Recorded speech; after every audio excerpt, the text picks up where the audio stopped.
Recently, Bank of America said the top for the market in 2019 has been set. Other bears argue the stock market's sideways action over the last year signals a market top may be near or has already been established. But that's not what history says. On the contrary, although we are near the market highs over the past 12 months, the market has not made much progress. This, though, is the evidence others use to suggest the market has not topped for this cycle. So, let's take a look.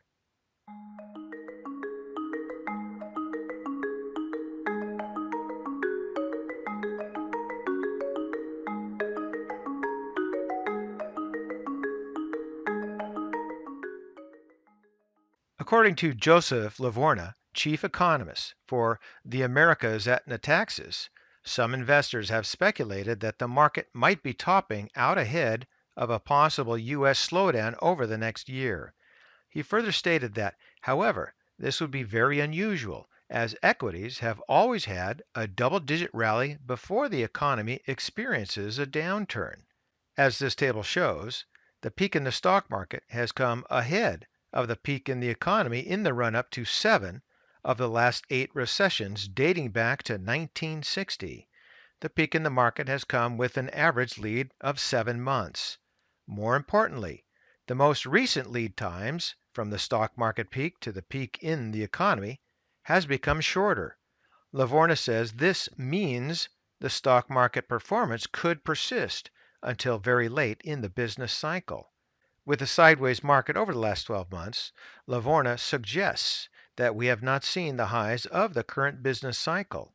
Understand that this opinion is based on the thesis that Natixis believes an economic downturn before 2021 is unlikely. However, take note that typically the average percent change in stocks, excluding dividends, in the 12 months ahead of a peak in the economy has been 17.6%. So, if this is the case, where is all of the money going to come from to boost the stock market? This now brings me to my next point, which is that money is beginning to pile up on the sidelines. Last week, Lim Chow Kiat, who operates about $440 billion for Singapore's sovereign wealth fund, made his case for keeping dry powder. And before that, billionaire Sam Zell stated that his firm has never been this cash heavy. And at the same time, hedge fund titan Paul Singer has been busy raising cash as well. So it seems that several market heavyweights are taking a risk-off stance by moving into the relative safety of cash. And there are others. According to Bill Stone of Avalon Investments, we're at about $3.4 trillion in money market assets.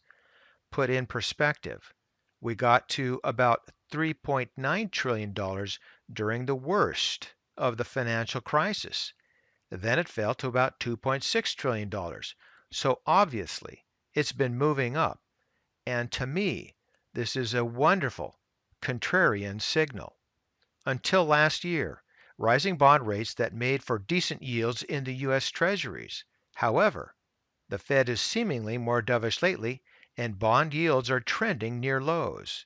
As I have said recently, this may lure investors back into equities given the overall dividend rate of the S&P 500, which is now competitive to the Treasury rate.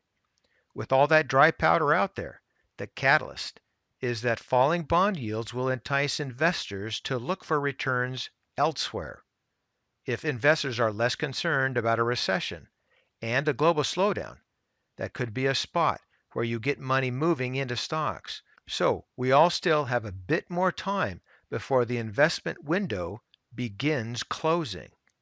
But more on that later. And for today, that's ChewDog Charts. Thank you.